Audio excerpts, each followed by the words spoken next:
ആകാശവാണി.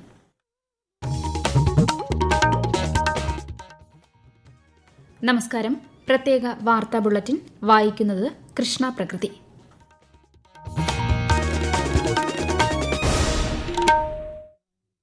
പ്രധാന വാർത്തകൾ. Parliament budget സമ്മേളനത്തിന്റെ രണ്ടാം ഘട്ടത്തിന് നാളെ തുടക്കമാകും. സംസ്ഥാനത്ത് സമാനതകളില്ലാത്ത വികസനം സാധ്യമാക്കിയത് ഭരണ തുടർച്ചയാണെന്ന് മുഖ്യമന്ത്രി പിണറായി വിജയൻ. വിഴിഞ്ഞത്തു നിന്ന് 80 നോട്ടിക്കൽ മൈൽ അകലെ അപകടത്തിൽപ്പെട്ട ബോട്ടിൽ നിന്ന് കാണാതായ 2 മത്സ്യത്തൊഴിലാളികളുടെ മൃതദേഹങ്ങൾ കണ്ടെത്തി. പുരുഷ T20 ക്രിക്കറ്റ് ലോകകപ്പ് ഫൈനലിൽ ന്യൂസിലൻഡിനെതിരെ ഇന്ത്യയ്ക്ക് മികച്ച തുടക്കം. അഭിഷേക് ശർമ്മയ്ക്കും സഞ്ജു സാംസണും ഇഷാൻ കിഷനും അർദ്ധ സെഞ്ചുറി. വാർത്തകൾ വിശദമായി. പാർലമെന്റിന്റെ ബജറ്റ് സമ്മേളനത്തിന്റെ രണ്ടാം ഘട്ടത്തിന് നാളെ തുടക്കമാകും. ലോക്സഭാ സ്പീക്കർ ഓം ബിർളയെ സ്പീക്കർ സ്ഥാനത്ത് നിന്ന് നീക്കം ചെയ്യണമെന്നാവശ്യപ്പെട്ട് പ്രതിപക്ഷം കൊണ്ടുവന്ന പ്രമേയം ലോക്സഭ നാളെ പരിഗണിക്കും. അടുത്ത മാസം 2 വരെയാണ് രണ്ടാം ഘട്ടം. സ്ത്രീകൾ നേതൃത്വം നൽകുന്ന വികസനത്തിലേക്കുള്ള യാത്രയിലാണ് രാജ്യമെന്ന് രാഷ്ട്രപതി ദ്രൌപദി മുർമു. വനിതാ ദിനത്തോടനുബന്ധിച്ച് ന്യൂഡൽഹിയിൽ സംഘടിപ്പിച്ച പരിപാടിയിൽ സംസാരിക്കുകയായിരുന്നു രാഷ്ട്രപതി. രാജ്യത്തെ വനിതകളെ വിദ്യാഭ്യാസപരമായും സാമ്പത്തികമായും ശാക്തീകരിക്കുന്നതിന് സർക്കാർ നിരവധി പദ്ധതികൾ നടപ്പാക്കുന്നതായും ശ്രീമതി മുർമു പറഞ്ഞു. വനിതാ ദിനത്തോടനുബന്ധിച്ച് സംസ്ഥാനത്തും വിപുലമായ പരിപാടികൾ നടന്നു.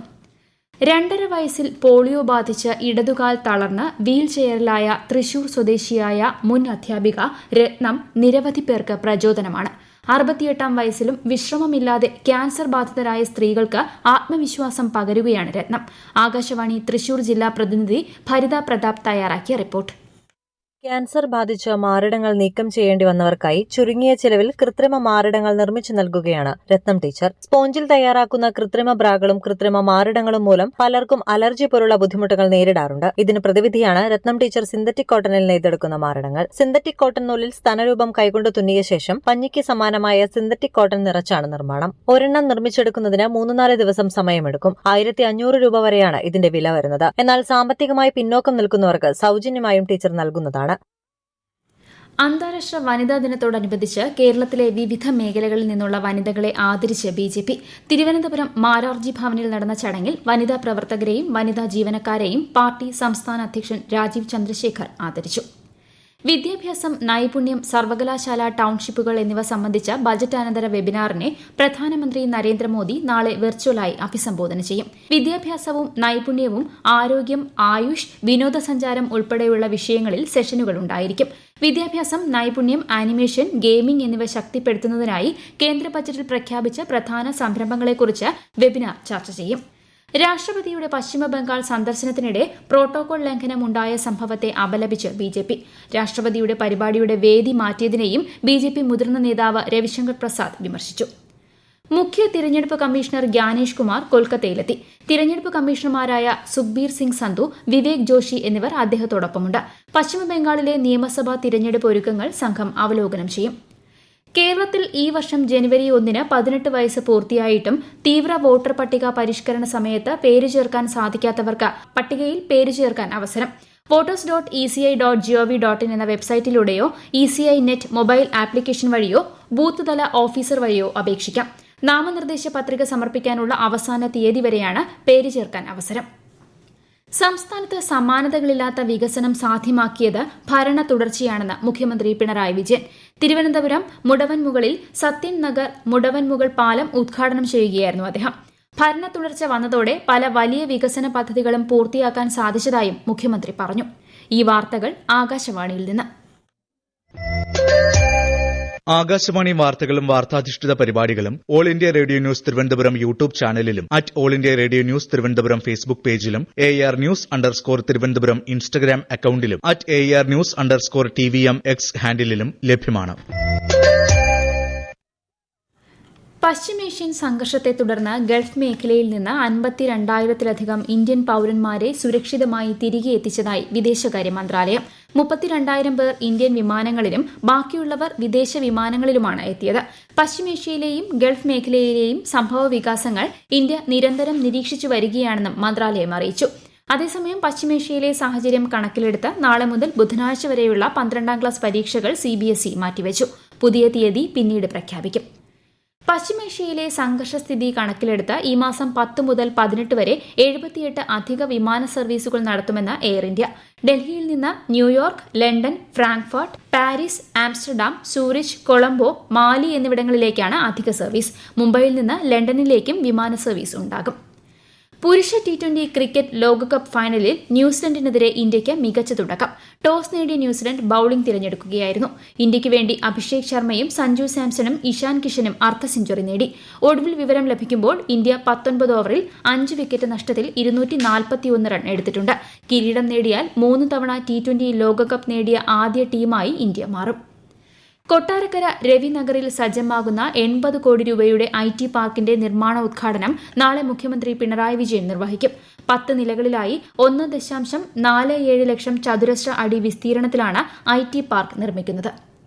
സംസ്ഥാനത്തെ പൊതുവിദ്യാലയങ്ങളിലെ കുട്ടികൾക്ക് സുരക്ഷിതമായ ഡിജിറ്റൽ പഠനാന്തരീക്ഷവും സൈബർ സുരക്ഷയും ഉറപ്പാക്കുന്നതിനായി Kerala infrastructure and technology for education KITE cyber safety protocol പുറത്തിറക്കി. ഒരു റിപ്പോർട്ട്. നിർമ്മിത ബുദ്ധി സൃഷ്ടിക്കുന്ന പുതിയ വെല്ലുവിളികളും സൈബർ കുറ്റകൃത്യങ്ങളും അവയുടെ പ്രതിരോധ മാർഗങ്ങളും നിലവിലുള്ള നിയമങ്ങളുടെ അടിസ്ഥാനത്തിൽ വിശകലനം ചെയ്താണ് പ്രോട്ടോകോൾ തയ്യാറാക്കിയിരിക്കുന്നത്. സ്ഥാപന മേധാവികൾ, അധ്യാപകർ, രക്ഷിതാക്കൾ, വിദ്യാർത്ഥികൾ എന്നിവർക്കായി പ്രത്യേകം മാർഗനിർദ്ദേശങ്ങളും ഇതിൽ ഉൾപ്പെടുത്തിയിട്ടുണ്ട്. ഉത്തരവാദിത്തമുള്ള ഡിജിറ്റൽ പൌരന്മാരായി കുട്ടികളെ മാറ്റുന്നതിനുള്ള 13 കാര്യങ്ങളാണ് പ്രോട്ടോകോളിൽ ഉൾപ്പെടുത്തിയിരിക്കുന്നത്. സാങ്കേതികവിദ്യ സുരക്ഷിതമായി ഉപയോഗിക്കാനുള്ള മാർഗനിർദ്ദേശങ്ങളും ഇതിൽ ഉൾപ്പെടുത്തിയിട്ടുണ്ട്. 6 ലക്ഷം രക്ഷിതാക്കൾക്ക് നൽകുന്ന സർവം AI മയം പരിശീലനത്തിന്റെ തുടർച്ചയായി അധ്യാപകർക്കും കുട്ടികൾക്കും പരിശീലനം നൽകുമെന്നും കൈറ്റ് അറിയിച്ചു. News desk, Akashvani. വിഴിഞ്ഞത്ത് നിന്ന് 80 നോട്ടിക്കൽ മൈൽ അകലെ അപകടത്തിൽപ്പെട്ട ബോട്ടിൽ നിന്ന് കാണാതായ 2 മത്സ്യത്തൊഴിലാളികളുടെ മൃതദേഹങ്ങൾ കണ്ടെത്തി. 9 മത്സ്യത്തൊഴിലാളികളെ തീരസംരക്ഷണ സേന നേരത്തെ രക്ഷപ്പെടുത്തിയിരുന്നു. ശനിയാഴ്ച ഉച്ചയോടെ കന്യാകുമാരിയിൽ നിന്ന് മത്സ്യബന്ധനത്തിന് പോയ ബോട്ടാണ് വിഴിഞ്ഞത്തിന് 80 നോട്ടിക്കൽ മൈൽ അകലെ അപകടത്തിൽപ്പെട്ടത്. വനിതകൾക്ക് ഭയരഹിത രാത്രിയാത്ര ഉറപ്പാക്കുന്നതിനുള്ള കേരള പോലീസിന്റെ നിർഭയ നിശ പദ്ധതിയുടെ സംസ്ഥാനതല ഉദ്ഘാടനം DGP റവാഡ ചന്ദ്രശേഖർ നിർവഹിച്ചു. തിരുവനന്തപുരം മാനവീയം വീഥിയിൽ നടന്ന പരിപാടിയിൽ പോലീസ് വാഹനങ്ങളുടെ ഫ്ളാഗ് ഓഫും അദ്ദേഹം നിർവഹിച്ചു. ജമ്മു കശ്മീരിലും ഉത്തരാഖണ്ഡിലും ഈ മാസം 13 വരെ മഴയ്ക്ക് സാധ്യതയെന്ന് കേന്ദ്ര കാലാവസ്ഥാ വകുപ്പ്. തീരദേശ ആന്ധ്രാപ്രദേശിലും കേരളത്തിലും മാഹിയിലും നാളെ വരെ ഇടിയോടുകൂടിയ മഴയ്ക്കും സാധ്യതയുണ്ട്.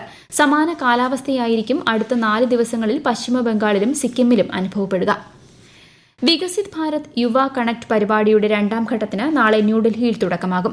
2047 രാജ്യത്തെ വികസിത രാഷ്ട്രമാക്കുക എന്ന ലക്ഷ്യത്തോടെ മേര യുവ ഭാരത് മൈ ഭാരതിന്റെ സഹായത്തോടെ കേന്ദ്ര യുവജന കായിക മന്ത്രാലയമാണ് പരിപാടി സംഘടിപ്പിക്കുന്നത്. രാജ്യതലസ്ഥാനത്തെ 35 കോളേജുകളിൽ നിന്ന് 10,000-ലേറെ വിദ്യാർത്ഥികൾ പരിപാടിയിൽ പങ്കെടുക്കുമെന്ന് മന്ത്രാലയം അറിയിച്ചു. കേരളത്തിലെ ലക്ഷക്കണക്കിന് വനിതകൾക്ക് വിവിധ സ്ത്രീ സൌഹൃദ സംരംഭങ്ങളുടെ പ്രയോജനം ലഭിച്ചതായി കേന്ദ്ര സർക്കാർ. PM മാതൃവന്ദന പദ്ധതിയിലൂടെ 12 ലക്ഷത്തിലധികം വനിതകൾക്കായി 590 കോടി രൂപ വിതരണം ചെയ്തു. സുകന്യ സമൃദ്ധി പദ്ധതിയുടെ പ്രയോജനം 13 ലക്ഷം പെൺകുട്ടികൾക്ക് ലഭിച്ചു. 39 ലക്ഷം പേർക്ക് കുടിവെള്ള കണക്ഷനും 4 ലക്ഷം പേർക്ക് പാചകവാതക കണക്ഷനും നൽകി. 2.7 ലക്ഷം സ്വയം സഹായ സംഘങ്ങളിലൂടെ 4 ലക്ഷത്തിലധികം ലഖ്പതി ദീദിമാർക്ക് സാമ്പത്തിക സ്വാതന്ത്ര്യത്തിലേക്കുള്ള മാർഗം എളുപ്പമാക്കിയെന്നും കേന്ദ്ര സർക്കാർ അറിയിച്ചു. ഓപ്പറേഷൻ ഡി ഹണ്ടിന്റെ ഭാഗമായി ഇന്നലെ സംസ്ഥാന വ്യാപകമായി 62 പേർ അറസ്റ്റിലായി. 58 കേസുകൾ രജിസ്റ്റർ ചെയ്തു. 1308 പേരെ പരിശോധനയ്ക്ക് വിധേയമാക്കിയതായി പോലീസ് അറിയിച്ചു. ഇപ്പോൾ കിട്ടിയത് പുരുഷ T20 ക്രിക്കറ്റ് ലോകകപ്പ് ഫൈനലിൽ ഇന്ത്യയ്ക്കെതിരെ ന്യൂസിലൻഡിന് 256 റൺ വിജയലക്ഷ്യം. ആദ്യം ബാറ്റ് ചെയ്ത ഇന്ത്യ നിശ്ചിത 20 ഓവറിൽ 5 വിക്കറ്റ് നഷ്ടത്തിൽ 255 റൺ എടുക്കുകയായിരുന്നു. ഇന്ത്യയ്ക്ക് വേണ്ടി അഭിഷേക് ശർമ്മയും സഞ്ജു സാംസണും ഇഷാൻ കിഷനും അർദ്ധ സെഞ്ചുറി നേടി. ഗുരുവായൂർ ദേവസ്വം ഭരണസമിതി അംഗങ്ങളായി AV ഗോപിനാഥ്, MU ഷിജിന എന്നിവർ സത്യപ്രതിജ്ഞ ചെയ്തു. AV ഗോപിനാഥിനെ ഭരണസമിതി ചെയർമാനായി തിരഞ്ഞെടുക്കും. കൊടുങ്ങല്ലൂർ സ്വദേശിയായ MU ഷിജിന നേരത്തെ കൊടുങ്ങല്ലൂർ നഗരസഭാ അധ്യക്ഷയായിരുന്നു. ആദ്യമായാണ് ഒരു വനിത ഗുരുവായൂർ ദേവസ്വം ഭരണസമിതിയിൽ അംഗമാകുന്നത്. തിരുവനന്തപുരം ശ്രീ പത്മനാഭസ്വാമി ക്ഷേത്രത്തിലെ മൂലബിംബങ്ങളുടെ പുനരുദ്ധാരണത്തിനായി പ്രത്യേകമായി സംഗ്രഹിച്ച പദാർത്ഥങ്ങളും മുത്തുകളും ക്ഷേത്രത്തിലേക്ക് കൈമാറുന്ന ചടങ്ങ് നടന്നു. പ്രധാന വാർത്തകൾ വീണ്ടും. പാർലമെന്റ് ബജറ്റ് സമ്മേളനത്തിന്റെ 2ാം ഘട്ടത്തിന് നാളെ തുടക്കമാകും. സംസ്ഥാനത്ത് സമാനതകളില്ലാത്ത വികസനം സാധ്യമാക്കിയത് ഭരണ തുടർച്ചയാണെന്ന് മുഖ്യമന്ത്രി പിണറായി വിജയൻ. വിഴിഞ്ഞത്ത് നിന്ന് 80 നോട്ടിക്കൽ മൈൽ അകലെ അപകടത്തിൽപ്പെട്ട ബോട്ടിൽ നിന്ന് കാണാതായ 2 മത്സ്യത്തൊഴിലാളികളുടെ മൃതദേഹങ്ങൾ കണ്ടെത്തി. പുരുഷ T20 ക്രിക്കറ്റ് ലോകകപ്പ് ഫൈനലിൽ ഇന്ത്യക്കെതിരെ ന്യൂസിലൻഡിന് 256 റൺ വിജയലക്ഷ്യം. അഭിഷേക് ശർമ്മയ്ക്കും സഞ്ജു സാംസണും ഇഷാൻ കിഷനും അർദ്ധ സെഞ്ചുറി. പ്രത്യേക വാർത്താ ബുള്ളറ്റിൻ കഴിഞ്ഞു. അടുത്ത വാർത്താ പ്രക്ഷേപണം നാളെ രാവിലെ 6:45.